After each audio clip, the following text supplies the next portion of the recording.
आदाब, नमस्कार। आप देख रहे हैं INN चैनल। मैं हूं शेख अहमद अली। इस न्यूज़ बुलेटिन में आइए नज़र डालते हैं दिन भर की बड़ी खबरों पर।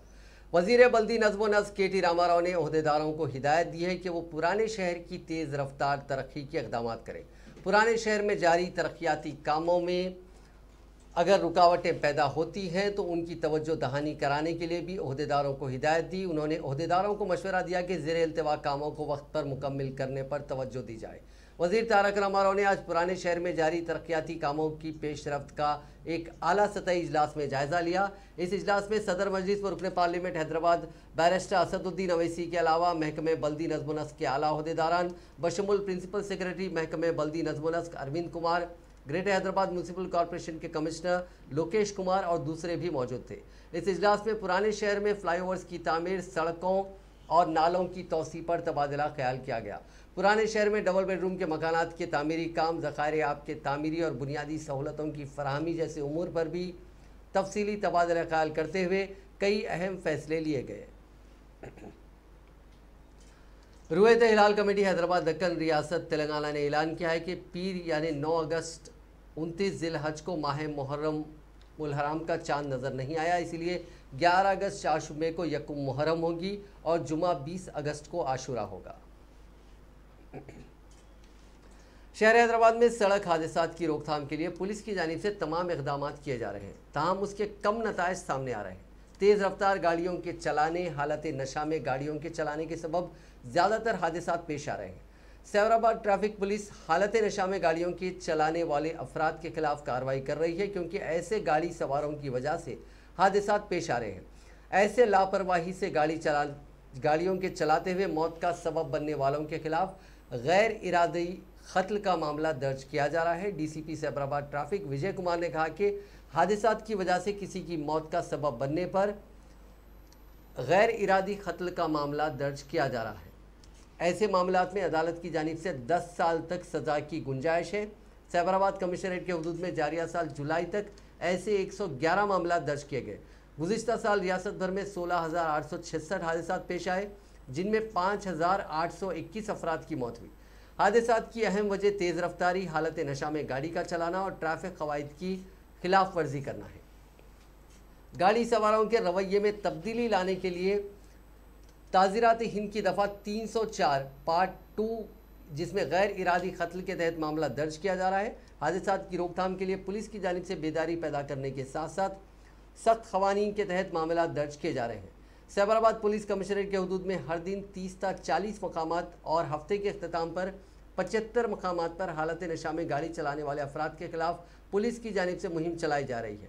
इस मुहिम के दौरान पकड़े गए अफराद को अदालत में पेश किया जा रहा है और उनके खिलाफ चार्जशीट पेश की जा रही है। उन्होंने कहा कि हालत नशा में गाड़ी चलाने वाले अफराद के खिलाफ अदम बर्दाश्त का रवैया इख्तियार किया जा रहा है। ग्रेटर हैदराबाद म्यूनसिपल कॉरपोरेशन के सफाई वर्कर की नाश एक हफ्ते बाद आज बरामद हुई। हफ्ता कबल शहर के साहिब नगर में मेन होल की सफाई के दौरान 2 सफाई वर्कर्स अनंतैया और शिवा लापता हो गए थे। शिवा की नाश 2 दिन बाद बरामद हुई थी और आज अनंतैया की नाश भी बरामद हो गई। ये नाश सामा नगर के पास तलाशी के दौरान बरामद हुई। GHMC के अहदेदारों ने पुलिस के ताउन से नाश को बरामद करते हुए पोस्टमार्टम के बाद उसे घर वालों के हवाले कर दिया। हैदराबाद के जलासुधा में कृष्णा और गोदावरी मैनेजमेंट रिवर बोर्ड्स का मुश्तरका इजलास मुनक़िद हुआ, जिसमें मरकज़ी हुकूमत की जानिब से दरियाओं के पानी के इस्तेमाल के सिलसिले में हालिया दिनों जारी करदा गज़ट नोटिफिकेशन पर अमल आवरी का जायज़ा लिया गया। इस इजलास में तेलंगाना के अहदेदारों ने शिरकत नहीं की। तेलंगाना के अहदेदारों ने बताया कि सुप्रीम कोर्ट और नेशनल ग्रीन ट्रिब्यूनल में दरियाओं के पानी की तकसीम के सिलसिले में केसेस ज़ेरे दौरा हैं, जिसकी वजह से हमने इस इजलास में शिरकत नहीं की। उन्होंने बोर्ड के अहदेदारों को मशवरा दिया कि वो एक और तारीख में इजलास मुनक़िद करें। इजलास में सिर्फ आंध्र प्रदेश के महकमे आबपाशी के अहदेदारों ने शिरकत करते हुए दोनों बोर्ड्स के सामने अपने मौक़िफ़ को पेश किया। बादशाह मीडिया से बात करते हुए आंध्र प्रदेश के महकमे आबपाशी के सेक्रेटरी श्यामला राव ने कहा कि हम मरकज़ी हुकूमत के गज़ट नोटिफिकेशन का खैर मकदम करते हुए कृष्णा रिवर मैनेजमेंट बोर्ड और गोदावरी रिवर मैनेजमेंट बोर्ड के मुश्तरका इजलास में अहदेदारों के तकर्रुरात और मुख्तलिफ सहूलियात की फराहमी पर तबादला ख्याल किया। उन्होंने कहा कि हम मरकज़ी हुकूमत की जानिब से जारी करदा गज़ट में इस तब्दीलियों के ख्वाह हैं। वज़ीर पंचायत राज व दही तरक्यात इरवली दयाकर राव ने कहा है कि रियासती हुकूमत क़बायलियों की तरक्की और बहबूद को अव्वलीन तरजीह दे रही है। आलमी यौम कबायली के मौके पर उन्होंने रियासत के कबायलियों को मुबारकबाद पेश की। वज़ीर मौसूफ ने कहा कि चीफ मिनिस्टर चंद्रशेखर राव पिछड़े तबकात के साथ गिरिजनों और कबायलियों की बहबूद के लिए कई स्कीमात शुरू किए हैं। कबायली इलाकों में बुनियादी सहूलतों की फराहमी के सिलसिले में करोड़ों रुपए के फंड्स खर्च किए जा रहे हैं। जंगलात में पैदा होने वाली अशिया पर मुनस्सिर कबायलियों की सेहत और तालीम पर भी तवज्जो दी जा रही है। कबायलियों के लिए गुरुकुल स्कूल्स और कॉलेजेस कायम किए गए जिनमें उनके बच्चों को मियारी तालीम दी जा रही है। वजीर अक़लियती बहबूद कोप्पुला ईश्वर ने कहा है कि बीजेपी और वजीर आज़म नरेंद्र मोदी दलितों, गिरिजनों, मुसलमानों, ईसाइयों और वर्कर्स के मुखालिफ हैं। हुज़ुराबाद असम्बली हल्के के जिमी कुंटा में बीजेपी के कई कारकुन आज टीआरएस में शामिल हो गए। इस मौके पर मुनक़िदा तकरीब से खिताब करते हुए कोप्पुला ईश्वर ने कहा कि बीजेपी कायदीन को मजहब के नाम पर अवाम को तकसीम करते हुए इंतखाबात में कामयाबी हासिल करने के सिवा कुछ नहीं आता। मरकज़ की बीजेपी हुकूमत तेलंगाना के लिए कुछ नहीं कर रही है, मुल्क में फ़िरक़ावाराना तफ़रक़ा पैदा करते हुए इक़्तिदार हासिल करने की कोशिश कर रही है। उन्होंने कहा कि तेलंगाना में बीजेपी के लिए कोई जगह नहीं है, यहाँ के अवाम बीजेपी को किसी भी सूरत में कबूल नहीं करेंगे। कोप्पुला ईश्वर ने कहा कि हुज़ुराबाद असम्बली हल्के के लिए चीफ मिनिस्टर चंद्रशेखर राव ने 4000 डबल बेडरूम के मकानात मंजूर किए थे, लेकिन यहाँ से नुमाइंदगी करने वाले साबिक़ वज़ीर ईटला राजेंद्र ने उन मकानात को तामीर करवाने में कोई दिलचस्पी नहीं ली।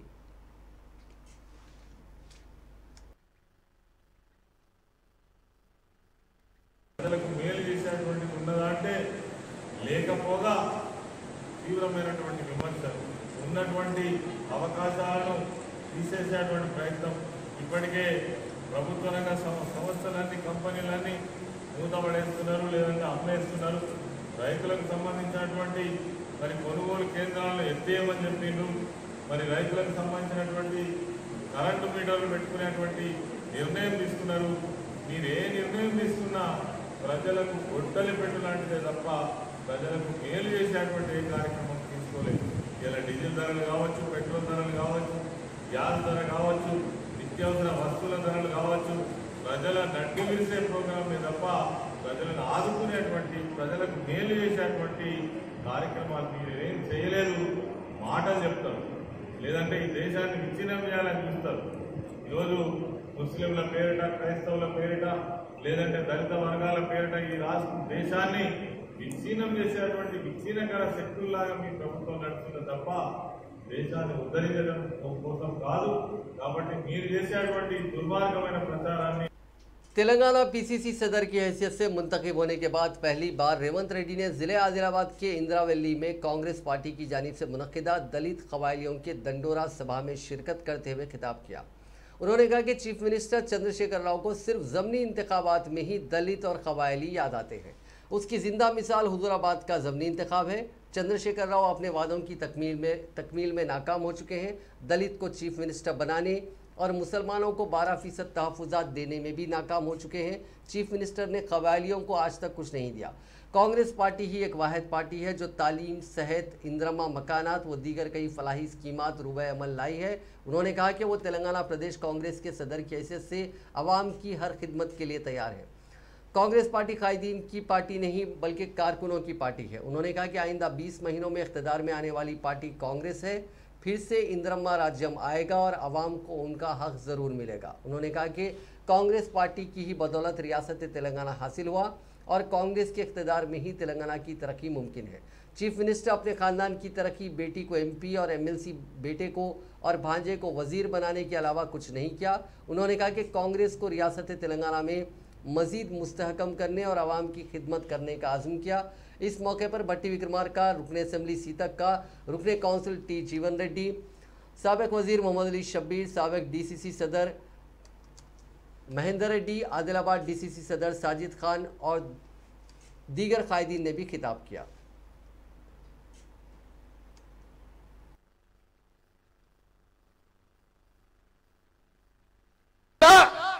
ఎమ్మెల్యేగా ఎంపీగా అయినవంటే ఆ రిజర్వేషన్ తీసుకొచ్చి దళితులకు, గిరిజనులకు చట్ట సభలలో అవకాశం ఇచ్చి చట్ట సభలకు పంపించింది కాంగ్రెస్ పార్టీ। ఇవాళ మనం చదువుకుంటున్న రాజ్యాంగం, మన హక్కులను కాపాడుతున్న రాజ్యాంగం, ఈ రాజ్యాంగానికి రచించడానికి చైర్మన్ గా డాక్టర్ బాబాసాహెబ్ అంబేద్కర్ ను నియమించింది కాంగ్రెస్ పార్టీ। ఆ బాబాసాహెబ్ అంబేద్కర్ గారే ఎస్సీ ఎస్టీలకు తన జాతికి ఓటు హక్కిస్తే ఒక రోజు రాజ్యాధికారం వాళ్ళే తెచ్చుకుంటారని చెప్పి రాజ్యాధికారాన్ని ఇవ్వడానికి అవకాశం ఇచ్చింది కాంగ్రెస్ పార్టీ. ఇవాళ చాలా మంది నేను ఎక్కడికన్నా వెళ్తే లంబాడా సోదరులు, దళిత సోదరులు, ఆదివాసీల బిడ్డలు డాక్టర్లుగా, ఇంజనీర్లుగా, లాయర్లుగా, ఐఏఎస్లుగా, ఐపీఎస్లుగా, అధికారులుగా రాష్ట్రాలను జిల్లాలను నడిపిస్తున్నారంటే వాళ్ళ కళ్ళ ముందల ఎంత చదువుకున్నోడైనా వాళ్లకు దండం పెట్టే పరిస్థితి వచ్చిందంటే ఈ రిజర్వేషన్ ఇచ్చింది కాంగ్రెస్ పార్టీ. ఇవాళ దళిత, ఆదివాసీ, గిరిజన బిడ్డలు ఐఏఎస్, ఐపీఎస్, డాక్టర్లు, లాయర్లు, ఇంజనీర్లు అవుతున్నారంటే ఈ అవకాశం కల్పించింది కాంగ్రెస్ పార్టీ. ఇవాళ మా జాతి మా నీతి ఇట్లుంటే ఒక్కసారి కేసీఆర్ యొక్క జాతి నీతి చూద్దాం. सदर तेलंगाना प्रदेश कांग्रेस कमेटी रेवंत रेड्डी ने कहा है कि गांधी जी के जज्बे के साथ रियासत से के चंद्रशेखर राव और मुल्क से मोदी की हुकूमतों को बेदखल करने का वक्त आ गया है। हिंदुस्तान छोड़ दो तहरीक के 79 वर्ष की तकमील के मौके पर रियासती दारुल हुकूमत हैदराबाद में पार्टी के हेडक्वार्टर्स गांधी भवन में मुनक़िदा तकरीब से खिताब करते हुए रेवंत रेड्डी ने इल्ज़ाम लगाया कि केसीआर और मोदी मुखालिफ जमहूरियत पॉलिसियों पर अमल कर रहे हैं। उन्होंने कहा कि दलित मुखालिफ और कबाइल मुखालिफ पॉलिसियों पर अमल करते हुए सरमायादारों की हिमायत की जा रही है और जिससे उन तबकात को नुकसान पहुंचा है। उन्होंने वाज़ेह किया कि सदर कांग्रेस सोनिया गांधी की वजह से ही तेलंगाना को रियासत का दर्जा हासिल हुआ। ताहम तेलंगाना की तश्कील के वक्त जो उम्मीदें वाबस्ता की गई थी वो उम्मीदें पूरी नहीं हुई।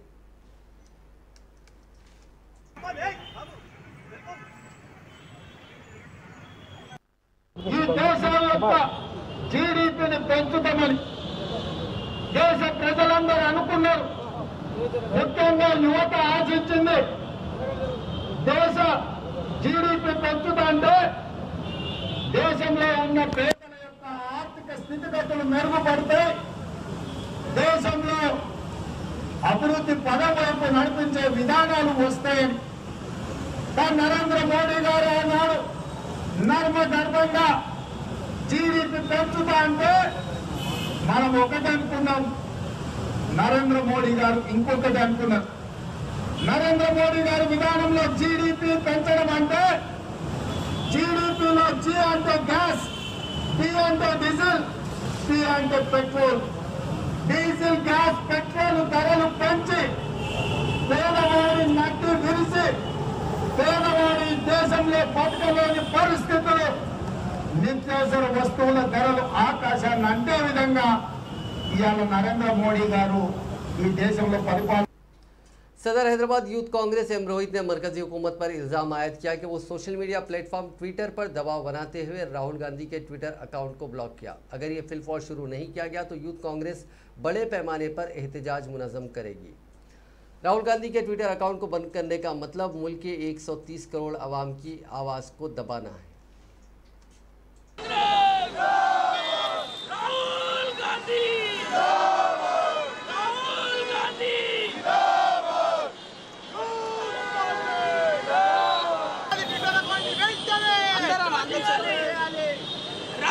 ट्विटर अकाउंट इवेंट डने राहुल गांधी ट्विटर अकाउंट इवेंट डने राहुल गांधी ट्विटर अकाउंट इवेंट डने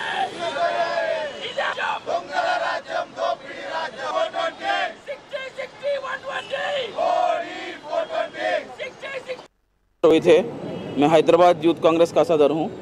आज 130 करोड़ भारत देश का जो आबादी है उनका आवाज़ राहुल गांधी जी, उनका ट्विटर हैंडल को आज बीजेपी गवर्नमेंट का प्रेशर के हिसाब से आज ट्विटर उसको ब्लॉक किया गया है। तो हम लोग यूथ कांग्रेस के तरफ से आज ये गवर्नमेंट से हम लोग गुजारिश कर रहे हैं और मीडिया से भी गुजारिश कर रहे हैं और ट्विटर से भी गुजारिश कर रहे हैं, तुरंत राहुल जी का ट्विटर अकाउंट को रिस्टोर करना चाहिए। नहीं तो यूथ कांग्रेस के तरफ से आने वाले दिनों में बड़ी संख्या में प्रोटेस्ट करने के लिए हम लोग तैयार हैं।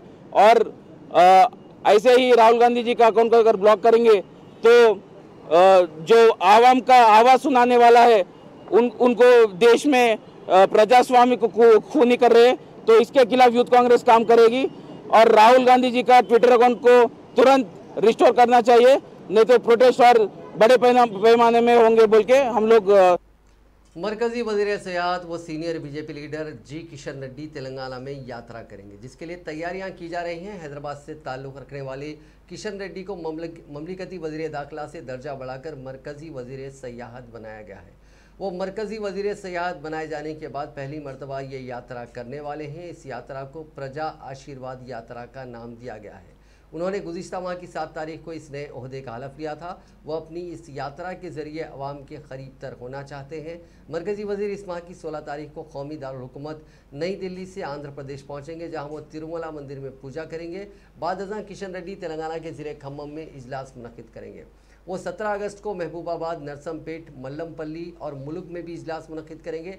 इसी तरह इस माह की 18 तारीख को तेलंगाना के भोनगिर, घटकेसर और उप्पल का भी वो दौरा करेंगे, जहां वो आवाम से मुलाकात करते हुए उनके मसाइल से वाकिफियत हासिल करेंगे और उनके हल के इक़दाम करेंगे। बाद अज़ां किशन रेड्डी रियासती बीजेपी के दफ्तर पहुंचेंगे। मरकज़ी वज़ीर का ओहदा संभालने के बाद किशन रेड्डी की दिल्ली में मसरूफियात काफ़ी ज़्यादा हो गई है और पार्टी कारकुनों से वो मुलाकात नहीं कर पा रहे हैं। इस यात्रा का एक और मकसद पार्टी कारकुनों से भी मुलाकात करना है। टीआरएस सरकार ने मुकर्ररा ने साबिक़ आईपीएस ओहदेदार आरएस प्रवीण कुमार को शदीद तनकीद का निशाना बनाया। तेलंगाना भवन में प्रेस कॉन्फ्रेंस से खिताब करते हुए टीआरएस रुकन असेंबली जी किशोर ने आरएस प्रवीण कुमार को इंतबाह दिया कि वो चीफ मिनिस्टर चंद्रशेखर राव पर तनकीदें बंद कर दें, बसूरत दीगर संगीन नताइज बरामद होंगे। उन्होंने प्रवीण कुमार के इस दावे को मज़ाक का खैज करार दिया कि उन्होंने दलितों की तरक्की व बहबूद के लिए आईपीएस के ओहदे से इस्तीफ़ा पेश कर दिया। उन्होंने कहा कि प्रवीण कुमार के सियासी मकासद हैं, इसीलिए वो अपने ओहदे से मुस्तफ़ी हुए हैं। उन्होंने कहा कि चंद्रशेखर राव हुकूमत दलितों और कबायलियों की बहबूद की पाबंद अहद है। दलितों की हमाजहत तरक्की और उन्हें बाइख्तियार बनाने के लिए दलित बंधु स्कीम शुरू की जा रही है। इसके लिए हज़ारों करोड़ रुपए खर्च किए जा रहे हैं। దళిత జాతికి చేస్తున్నటువంటి ఇష్యూస్ ని ఏ విధంగా ముందుకు తీసుకుపోతున్నటువంటి ఒక కమిట్మెంట్ తోని కేసీఆర్ గారు ఒక అవకాశం ఇస్తేనే తను కూడా ఒక కొంతకాలం సెక్రటరీగా పనిచేసి గురుకుల పాఠశాల ముందుకు తీసుకునే ప్రయత్నం చేశారు. రాజ్యాధికారం కావాలంటున్నా నాకు అర్థం కాలేదు. రాజ్యాధికారం Said Reddy. Yeah, my name is Said Reddy. I'm MLA Huzur Nagar. Yesterday, a retired IPS officer, Mr. Praveen Kumar, joined in BSP.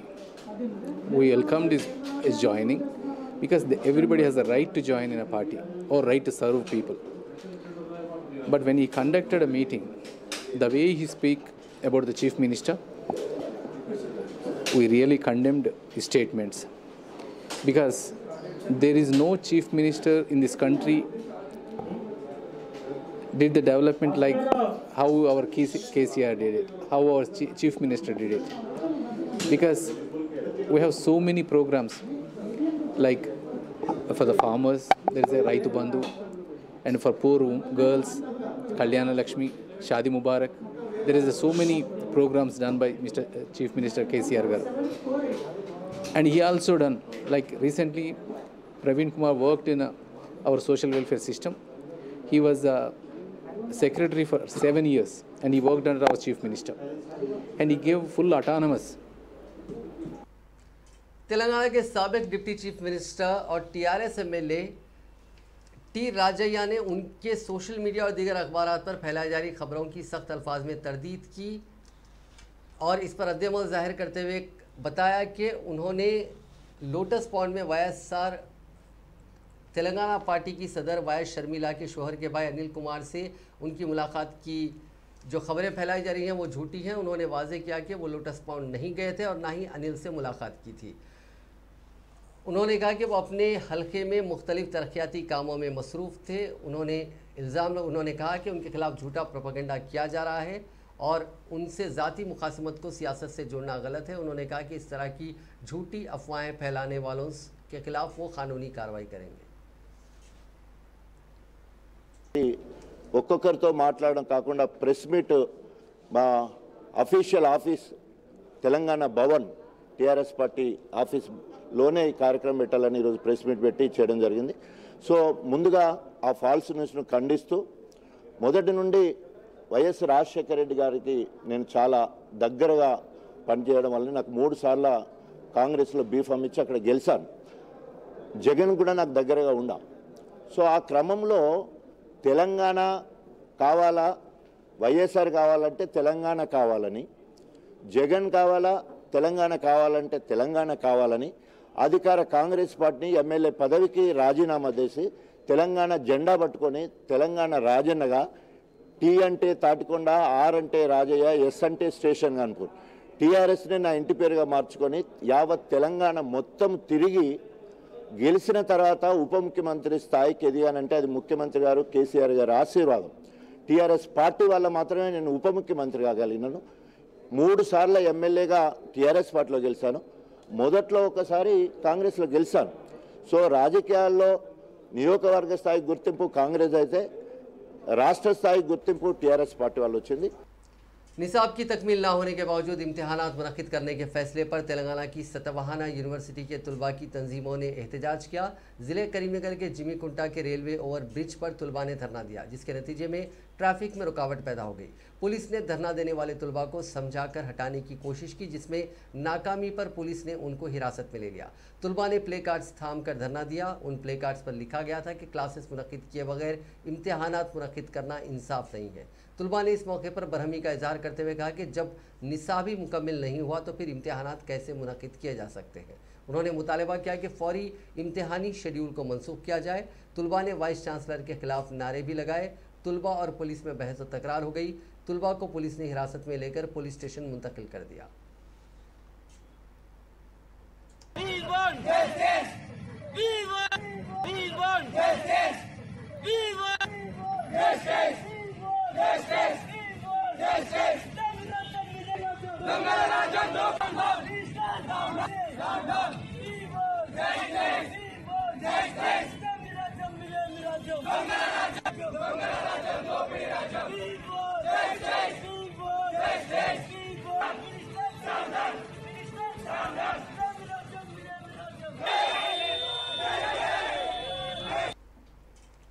Andhra Pradesh हुकूमत ने रियासत में औकाफी अराजियात और जायदादों का सर्वे करवाने का फैसला किया है। Chief minister Y Jagan Mohan Reddy की सदारत में आज अक़लियतों की तरक्की और बहबूद के प्रोग्राम्स का जायजा लिया गया। इस इजलास में डिप्टी चीफ मिनिस्टर अमजद बादशाह के अलावा महकमे अक़लियती बहबूद, वक्फ बोर्ड, उर्दू अकेडमी और अक़लियतों से मुताल्लिक़ मुख्तलिफ महकमों के आला अहदेदारों ने शिरकत की। इजलास से खिताब करते हुए चीफ मिनिस्टर जगन मोहन रेड्डी ने औकाफी अराजियात को कब्ज़ों से बचाने के लिए खुली अराजियात के हिसारबंदी की हिदायत दी। इस सिलसिले में मरकज़ के कौमी दही रोज़गार ज़मानत स्कीम के तहत तामीरी कामों को अंजाम देने की गुंजाइश का जायज़ा लेने का ओहदेदारों को मशवरा दिया। चीफ मिनिस्टर ने करनूल में वक्फ ट्रिब्यूनल कायम करने की ओहदेदारों को हिदायत दी। उन्होंने विजयवाड़ा और गुंटूर के दरमियान नए हज हाउस की तामीर के मंसूबे को तैयार करने की ओहदेदारों को हिदायत दी। चीफ मिनिस्टर ने रियासत में वाक़ मुस्लिम शादी खानों की देखभाल की जिम्मेदारी महकमे अक़लियती बहबूद के हवाले करने की हिदायत दी। उर्दू अकेडमी की तरक्की के लिए मंसूबा तैयार करने का मशवरा दिया। महकमे अक़लियती बहबूद में मखलूआ जायदादों पर तकर्रुरात के लिए महकमे फ़ाइनेंस के ओहदेदारों से मुशावरत के बाद फैसले की हिदायत दी। लॉकडाउन में तलबा की अहम ज़रूरत और आला सेल फ़ोन बन गया है। ताहम बसा औक़ात सेल फ़ोन्स के सिग्नल्स के मुनासिब ना होने की वजह से तलबा को परेशानी का सामना करना पड़ रहा है। ऐसा ही एक वाक़या तेलंगाना के ज़िले नागर कर्नूल के चिन्नमपल्ली गांव में पेश आया, जहां ऑनलाइन तालीम के सिलसिले में बाज़ तलबा स्मार्टफोन के सिग्नल के लिए दरख्त पर चढ़ रहे हैं। बाज़ तलबा को बेहतर सिग्नल के लिए गाँव के बड़े पानी के टैंक पर चढ़ रहे हैं ताकि ऑनलाइन क्लासेस से वो इस्तेफादा कर सके। तलबा ने शिकायत करते हुए कहा कि इस गांव में सिग्नल का मसला है, जिससे उनकी क्लासेस मुतासिर हो रही हैं। उन्होंने कहा कि दरख्त के नीचे बैठने से भी सिग्नल नहीं आ रहे हैं, जिसकी वजह से वो दरख्तों के ऊपर चढ़ने के लिए मजबूर हैं। इन तलबा के वालिदैन ने इस मसले पर तशवीश का इजहार करते हुए गाँव में जल्द सेलफोन टावर लगाने का मुतालबा किया। तेलंगाना हाईकोर्ट के जस्टिस पी केशव राव चल बसे। जस्टिस राव हैदराबाद के एक प्राइवेट हॉस्पिटल में ज़ेरे इलाज थे, जहां उन्होंने आज सुबह आखिरी सांस ली। उनकी उम्र 61 बरस थी। उनकी मौत पर हाईकोर्ट ने तेलंगाना की तमाम अदालतों को आज छुट्टी का ऐलान किया। जस्टिस केशव राव ने 21 सितंबर 2017 में अपने ओहदे की जिम्मेदारी संभाली थी। उनकी मौत की इत्तला पर तेलंगाना मनसूबाबंदी कमीशन के नायब सदर नशीन विनोद कुमार और दीगर ने गमज़दा अरकान ख़ानदान से ताज़ियत का इजहार किया। तालीम के बावजूद मुलाजिमत ना मिलने पर कई नौजवानों में मायूसी पाई जाती है। ताहम तेलंगाना के ज़िले करीमनगर के एक बेरोजगार नौजवान ने अनोखी सोच के जरिए दूसरों को भी नई राह दिखाई है। इस नौजवान ने मुलाजिमत ना मिलने पर कम सरफे के साथ मिर्ची की बंडी लगा दी। इसके ज़रिए वो न सिर्फ बेहतर आमदनी हासिल कर रहा है बल्कि दीगर 4 अफराद को भी रोज़गार फराहम कर रहा है। तफसीलात के मुताबिक ज़िले करीमनगर के ज्योति नगर के रहने वाले नरसिम्हा ने ITI समेत डिग्री तक तालीम हासिल की। उसने मुलाजिमत के लिए कई इदारों में अर्जियां भी दी, ताहम इसको मुलाजिमत नहीं मिली, जिससे वो मायूस और परेशान नहीं हुआ। उसने घर में खाली रहने के बजाय किसी भी कारोबार के आगाज़ के बारे में सोचा और तेलंगाना के बेरोज़गार की मिर्ची की बंडी के नाम से धंगरवाड़ी स्कूल के करीब सड़क के किनारे मिर्ची की बंडी की शुरुआत की। इसकी जानिब से बेरोज़गार की मिर्ची बंडी नाम रखने पर कई अफराद को तजस्सुस हुआ। उसने मिर्ची की बंडी पर लगाए बोर्ड पर खुद रोज़गार भी यानी सेल्फ एम्प्लॉयमेंट भी लिख दिया। नरसिम्हा ने मज़ीद लिखा कि पेटीएम भी यहाँ पे कबूल किया जाता है। बंडी वाले की जानिब से पेटीएम के ज़रिए पैसे कबूल करने की बात लिखना तमाम के लिए हैरत की बात थी, क्योंकि मिर्ची की बंडी पर अब तक किसी ने भी पेटीएम एक्सेप्टेड नहीं लिखा। इसका कारोबार देखते ही देखते चल पड़ा। इसके बाद उसने अपनी बंडी पर मज़ीद 4 अफराद को मुलाजिमत पर रख लिया। बेरोज़गार की बंडी ने तमाम को राग़िब किया है। बेरोज़गार की बंडी नाम रखने से लोग वहां पहुंचकर न सिर्फ बंडी के मालिक के बारे में मालूमात हासिल कर रहे हैं बल्कि उसकी बंडी के मज़ेदार मिर्ची समोसों से भी लुत्फ़ अंदोज़ हो रहे हैं। GMR Hyderabad international airport limited ने कहा है कि राजीव गांधी इंटरनेशनल एयरपोर्ट को मुसलसिल तीसरे साल sky tracks world airport awards में हिंदुस्तान और वसती एशिया में बेहतरीन इलाकाई एयरपोर्ट का अवार्ड हासिल हुआ। इस एयरपोर्ट को दुनिया के 100 सरकर्दा एयरपोर्ट्स लीग में 71वें से 64वां मुकाम हासिल हो गया। साल 2020 में इसको 71वां मुकाम हासिल हुआ था। साथ ही हैदराबाद एयरपोर्ट को वसती एशिया व हिंदुस्तान के ज़मरे में साफ तरीन एयरपोर्ट का तीसरा रैंक मिला है। एयरपोर्ट को हिंदुस्तान और वसती एशिया में बेस्ट एयरपोर्ट स्टाफ और बेहतरीन इलाकाई एयरपोर्ट्स एशिया के ज़मरे में 6वां मुकाम मिला है।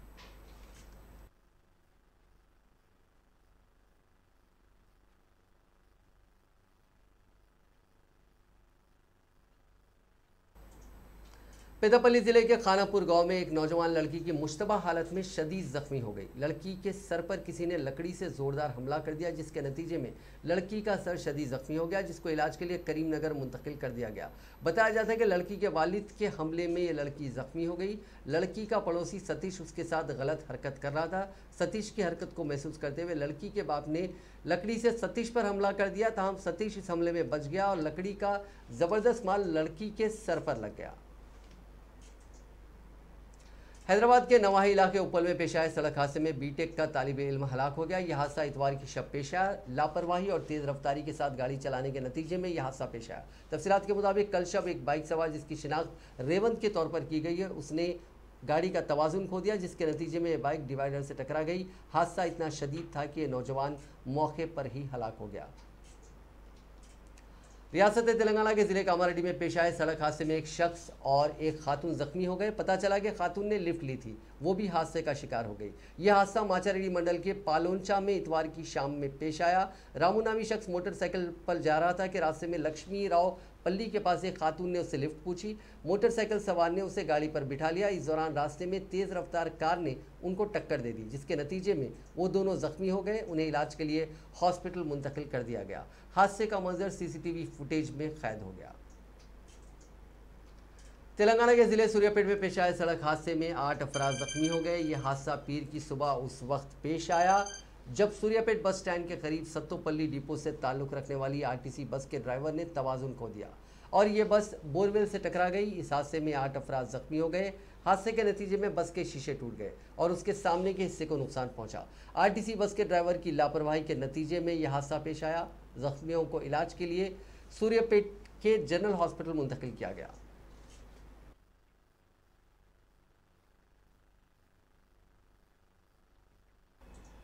फ़ोन पर गंदी बातें करने के बाद उसकी रिकॉर्डिंग करते हुए एक खातून की जानिब से नौजवान को ब्लैकमेल करने का वाक़या हैदराबाद में पेश आया। पुलिस के बमौजूब कोम्पली के रहने वाले एक नौजवान को इस महीने की 30 तारीख को एक खातून ने फेसबुक के जरिए फ्रेंड रिक्वेस्ट रवाना की, जिसके बाद इन दोनों ने फ़ोन नंबर्स का तबादला किया। बादअज़ां खातून ने नौजवान से फ़ोन पर गंदी बातें की और उसे रिकॉर्ड करके रकम का मुतालबा किया। रकम देने से इनकार पर उसने रिकॉर्डिंग उसके घर वालों को रवाना करने और सोशल मीडिया पर अपलोड करने की धमकी दी, जिस पर नौजवान पुलिस से रुजू हुआ। नाजरीन, इस न्यूज़ बुलेटिन में बस इतना ही। देखते रहिए INN चैनल।